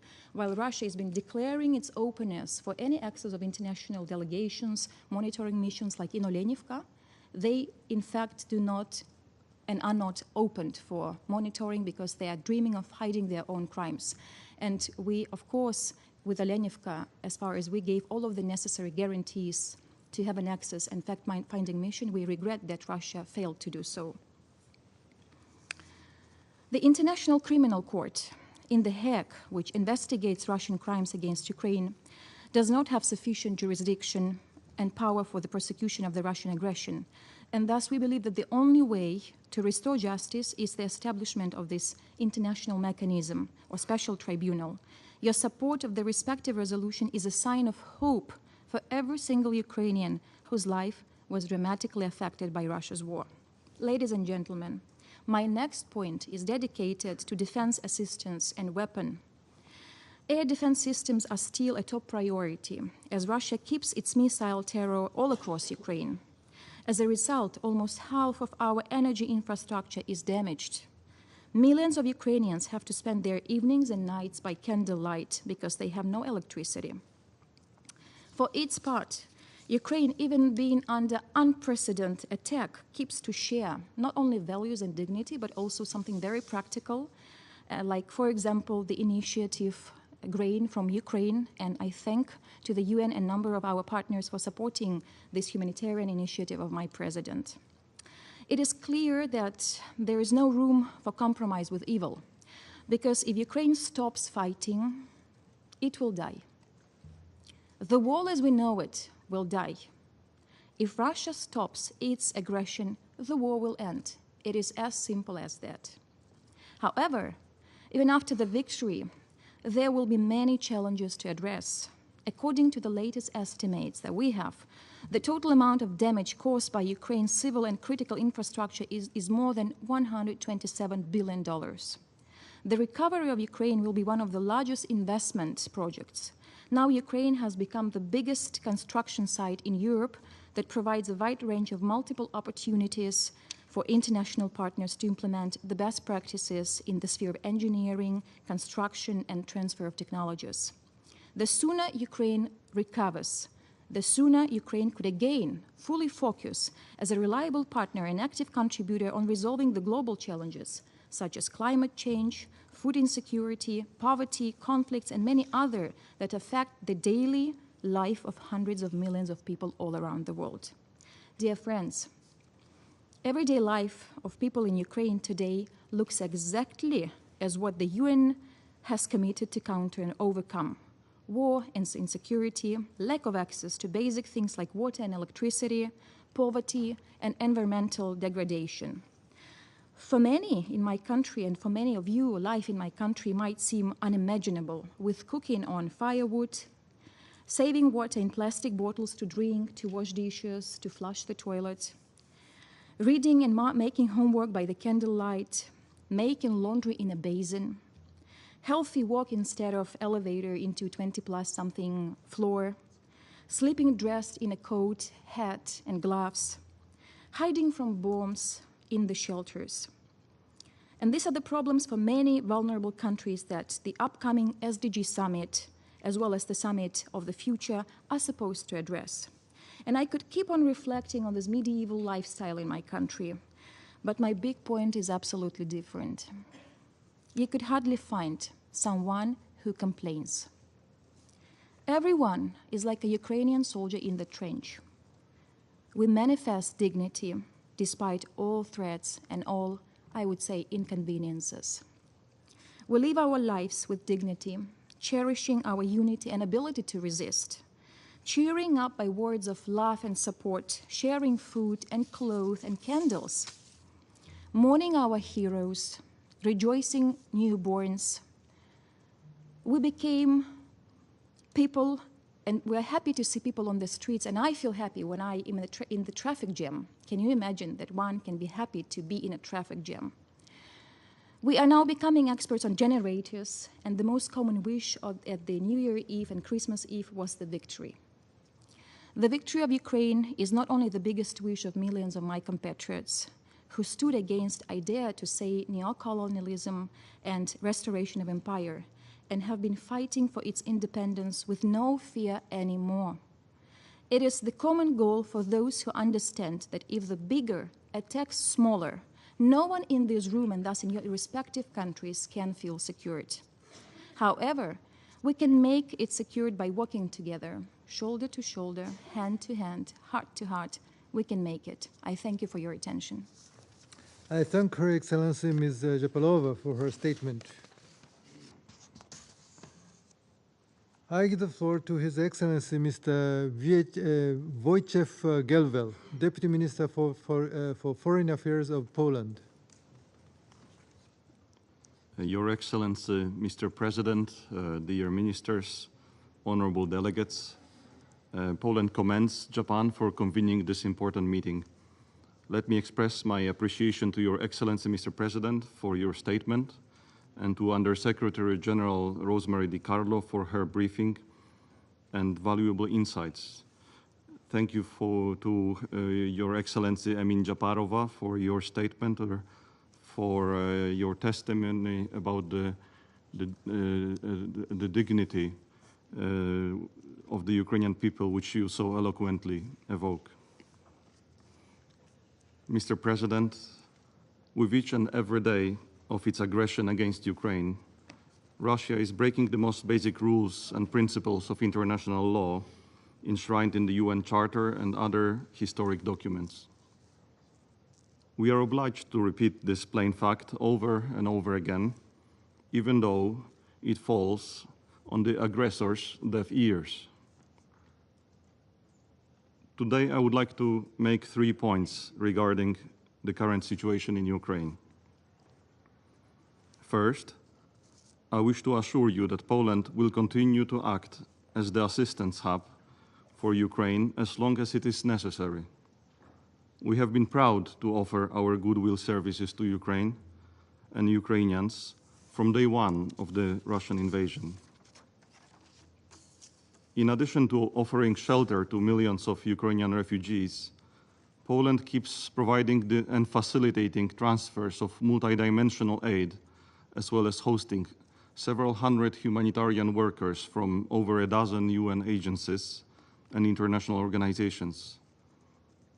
We are the main support gateway for Ukraine, and it is our intention to continue in this particular role as long as it is required. Second, I would like to inform you about the conclusions of the Lublin Triangle Summit of the Presidents of Ukraine, Poland and Lithuania, which took place in Lviv just 2 days ago.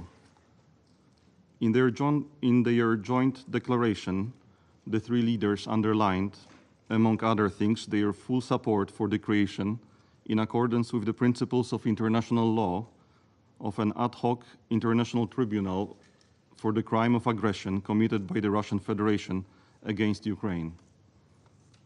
The presidents also voiced their support for convening the Global Peace Formula Summit initiated by Ukraine in order to consolidate international support as presented by President Zelensky.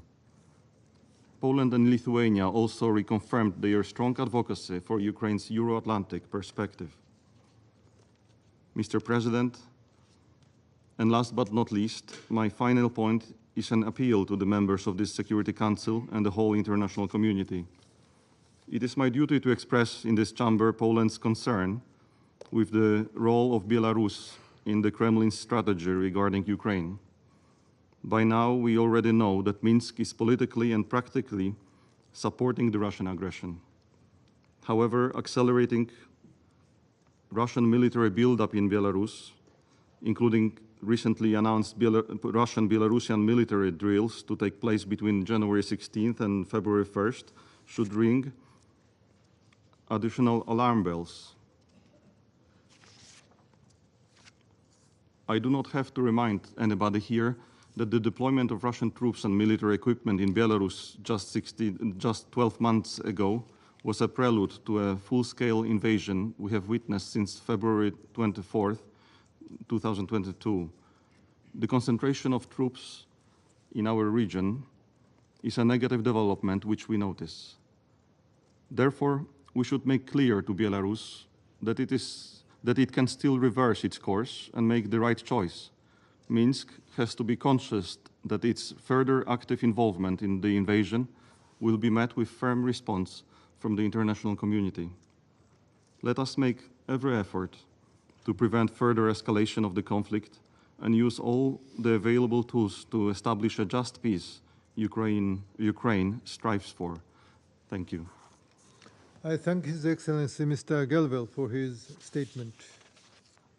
I now give the floor to the representative of Lithuania. Thank you, Mr. President. I am delivering this statement on behalf of the Baltic states, Estonia, Latvia, and my own country, Lithuania. I thank Undersecretary General Rosemary DiCarlo for her briefing and the Presidency of Japan for the opportunity to address this Council. Today's date is symbolic for us, as on January 13th in Lithuania, we commemorate the Freedom Defenders' Day. On this day, in 1991, Lithuanian people, including myself, stood unarmed against Soviet tanks, defending Lithuania's independence and freedom. Each year, we, the Baltic states, commemorate all our victims who died in fight for the independence from the Soviet Empire and continue to stand with Ukraine today, that today is defending not only Ukraine, but also our freedom. Mr. President, we are fast approaching a morbid milestone, 1-year anniversary of Russia's unprovoked, unjustified, and illegal war of aggression against Ukraine. As we speak, Russian troops continue systematic and massive attacks on civilians, as well as deliberate destruction of Ukrainian vital infrastructure, committing horrible war crimes in Ukraine daily. This clearly demonstrates brutality and desperation of Russia's regime. If not stopped, Russia will continue threatening rules-based international order and pursuing its imperialist and colonial ambitions to retain Ukraine in its sphere of influence. If Russia is not stopped, countries around the world will continue to experience the consequences of this war, including through the acute food and energy insecurity. We reiterate that Russia is solely responsible for these hardships by starting the war of aggression in blatant violation of the UN Charter and its key principles. Lithuania, Estonia, and Latvia fully supports Ukraine's initiative on the establishment of the Special Tribunal for the punishment of the crime of aggression against Ukraine. There must be no impunity for Russia's crimes committed on Ukrainian soil. Mr. President, we commend the people of Ukraine for their admirable courage in defending their country, the international legal order, and the UN Charter. The international community must continue doing everything possible to help Ukraine to win this war and to get through this winter, including through urgently providing specialized energy equipment and helping to repair destroyed energy infrastructure.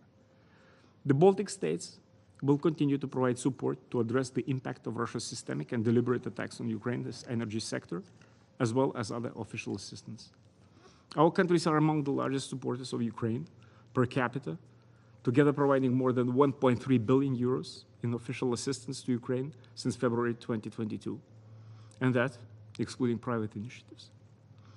We have been assisting vulnerable communities in the conflict-torn eastern regions for the past 8 years and have scaled up our assistance to meet the massive and urgent relief and protection needs for civilians across the Ukraine since last February. In order to help Ukrainian people to get through this winter, our governments, civil society, and private companies have already sent significant amount of equipment to Ukraine, including power generators, power transformers, and spare parts. Lithuania, Latvia, and the European Union will continue to take the work towards options to use the frozen Russian assets to support Ukraine's reconstruction and for the purposes of reparation in line with international law. We must ensure that principles, aggressors pays the damage is fully implemented in practice. Mr. President, Baltic states support all meaningful efforts to bring Russia's war of aggression to an end. We welcome the 10 steps peace formula proposed by the President of Ukraine, which we consider as a sound basis for achieving peace in Ukraine. Any solution to Russia's aggression against Ukraine must ensure that Ukraine's voice is heard and that the sovereignty, independence, unity, and the territorial integrity of Ukraine within its internationally recognized borders is respected. As the international community, we must continue to demand every single day that Russia stops this brutal aggression. Our position is clear. We will support Ukraine and defend the principles of the UN Charter as long as it is necessary. We are confident that Ukraine will prevail, as this was powerfully conveyed to us by the First Deputy Minister, Emina Japarova. I thank you, Mr. President. I thank the representative of Lithuania for their statement. I now give the floor to His Excellency Mr. Olof Skog, Head of the European Union to the United Nations. Thank you very much, Mr. President. Good afternoon, colleagues. I have the honor to speak on behalf of the European Union and its member states, the candidate countries North Macedonia, Montenegro, Albania, Ukraine, Republic of Moldova, and Bosnia and Herzegovina, potential candidate country Georgia, as well as Norway and Andorra, align themselves with this statement. And I want to thank Rosemary DiCarlo, as everyone else have done, and thank you, Mr. President, for the opportunity to say a few words on this very important topic. But first, I wanted to acknowledge and pay tribute to the participation and the testimony today of the Deputy Foreign Minister of Ukraine. And I think she's made an incredibly powerful statement about how the struggle of the Ukrainian people is and should be the struggle of every free country and every member of the United Nations. Mr. President, Russia has decided to violate one of the most basic principles of international law and launch a fully fledged war of aggression against its neighbor, a fellow member of this organization. The courage and resilience of the Ukrainian people in their darkest hour inspired the world, and we came together also here at the UN to condemn this unprovoked aggression and defend the UN Charter. In 2023, not even 2 weeks into the new year, Russia continues its brutal attacks on civilians and critical infrastructure in the midst of winter. So in response, we must continue to stand together with Ukraine and in defense of the founding principle of these organizations. And as members of the Security Council, we call on all of you to assume your responsibility in upholding the Charter and in defense of international peace and security. Today, as Russia's onslaught against the people of Ukraine persists, I'd like to highlight, and I think we all should highlight, 3 points. 1, the need to protect civilians. 2nd, the importance of accountability. And 3rd, our support to all meaningful initiatives towards a just peace. First, the members of the UN are bound by international law to protect civilians. Russia's ongoing campaign of systematic airstrikes against civilian targets and critical infrastructure must stop. These cruel, inhumane attacks only aim to increase human suffering and deprive Ukrainian people and emergency services of electricity, heating, and water. Attacks against civilians and civilian infrastructure add to the growing evidence that Russia is committing war crimes, as has been reported by the Independent International Commission of Inquiry on Ukraine. The EU is intensifying our provision of humanitarian aid and civilian protection assistance and our support to the restoration of Ukraine's critical infrastructure to help Ukraine get through the winter. We've also responded with additional restrictive measures against Russia as well as against Iran in response to the delivery of drones and their deadly deployment in Russia's war of aggression. We call again on Russia to ensure unimpeded humanitarian access to all areas under temporary control, as well as to persons detained by Russia and those forcibly transferred to Russia. The contamination of landmines and remnants of war left behind by Russia's armed forces is not only posing a serious obstacle to relief and aid delivery efforts, but they're also a serious threat to the lives of civilians, in particular children. Second, Mr. President, there can be no impunity. Russia's war has brought death and destruction to its neighbor. The EU welcomes all efforts to ensure full accountability for war crimes and the other most serious crimes in connection with Russia's war, including ways to secure accountability for the crime of aggression.